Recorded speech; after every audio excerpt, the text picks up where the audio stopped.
All right, so moving on to the next segment, I'll be sharing my NFL teams that I do believe are the biggest surprises of the NFL season. So I have a total of four NFL teams for this segment. I have two teams that have surprised me in a positive way and two teams that have surprised me in a negative way.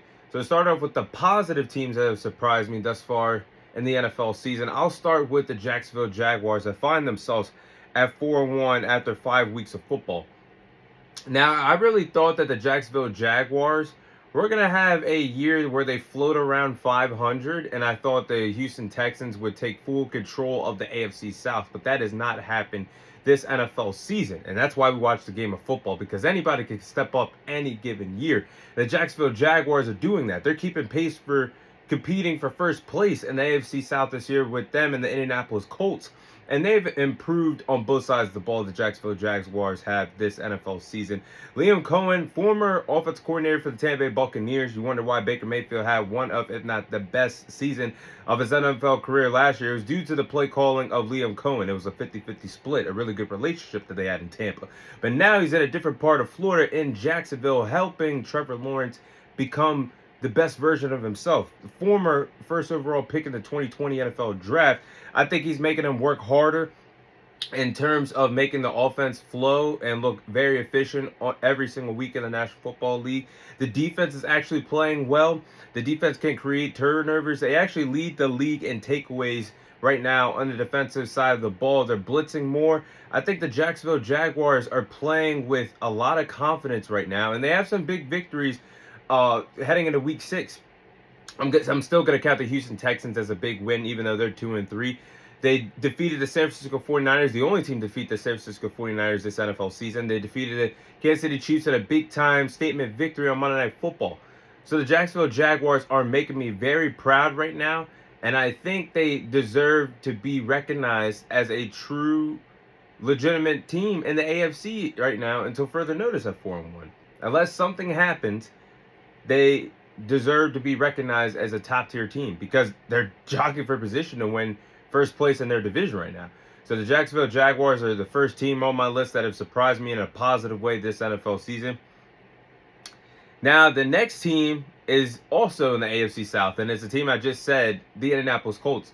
They also find themselves at 4-1. Now, I'm very impressed with how the Indianapolis Colts have started off the NFL season. Very impressive at 4-1. And honestly, if it wasn't for the mistakes on the road a week or so ago against the Los Angeles Rams, they could be sitting at 5-0, the only undefeated team in the National Football League. But they are 4-1. The offense has been very efficient in Indianapolis this year. There's no holes in the offense, like none. Like they have a strong offensive line. Jonathan Taylor is really effective at the running back position, has been a bell cow for them all year long.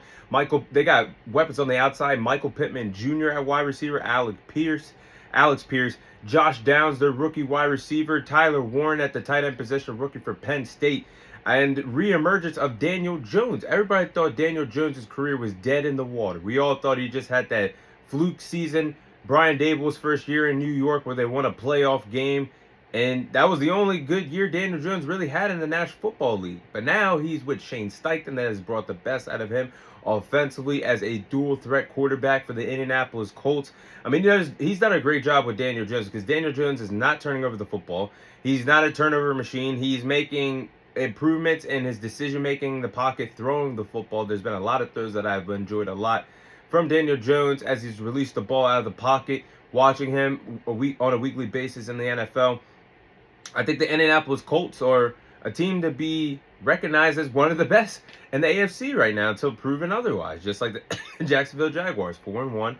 And I'm very impressed with what I've seen from the Indianapolis Colts early on in the NFL season. So, again, two teams that I'm very surprised of that I thought would be floating around the 500 range at best this year, but already off to some hot starts at 4-1 this NFL season. Now we're going to the negatives here. Two teams that have shocked me and surprised me in a negative way. Starting off with the New York Jets. Now, the New York Jets are 0-5. I am honestly shocked that the New York Jets are 0-5 after 5 weeks of football. And they have shocked me in a negative way.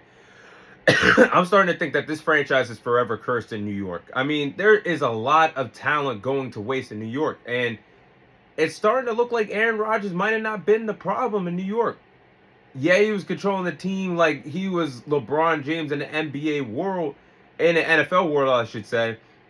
But things don't look good in New York right now. Aaron Glenn was supposed to be one of the best head coaching hires during the NFL offseason. That hasn't came true just yet. 0-5. And the defense, Aaron Glenn is known for having a good defense.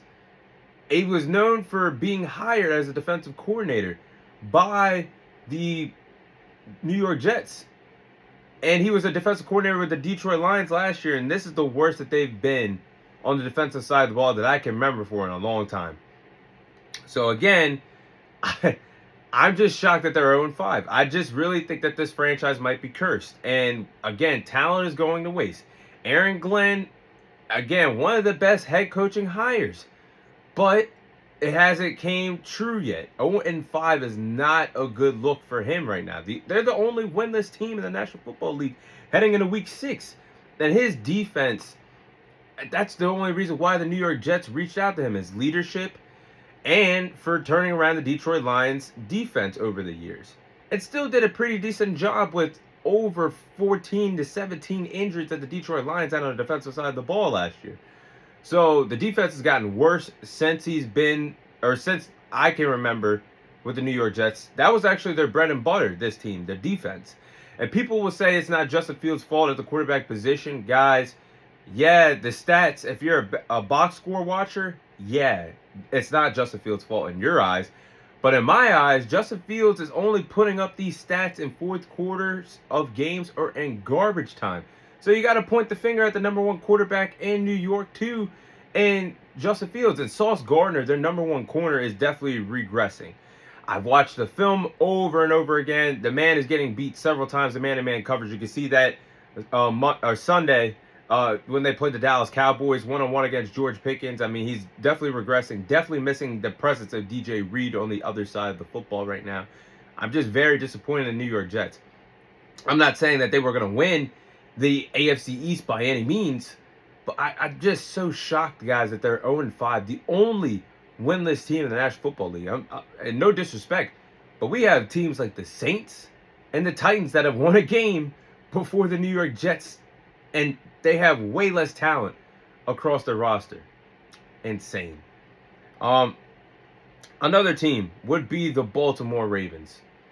Now, the Ravens at 1-4, they are depleted with injuries. And this team is destroyed by injuries. A team that I really felt confident in picking to win it all this year. They were the odds-on favorite to win the Super Bowl this year. And they're in jeopardy at 1-4 to miss the NFL postseason.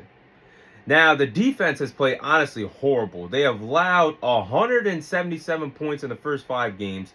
177 points in the first 5 games. 14 players are out due to injuries right now. The offensive line is not looking good. If Lamar Jackson does not play Sunday at home against the Los Angeles Rams, the Ravens are going to start the season 1-5. They're going to start the season 1-5 heading into the bye week. And you're asking them to at least win 4 straight in a row with that horrible defense, a really bad offensive line, and a Lamar Jackson that's not going to be 100% healthy. That is going to have to be a really tough gauntlet for them to make the play. They're gonna have to basically run the. They're gonna have to basically run the gauntlet. At max, lose another 2 to 3 more games if they want to get to where they are. Because I think they are going to start the season 1-5 when the Rams come to town, eager to pick up a win after losing that overtime game at home against the San Francisco 49ers a week ago.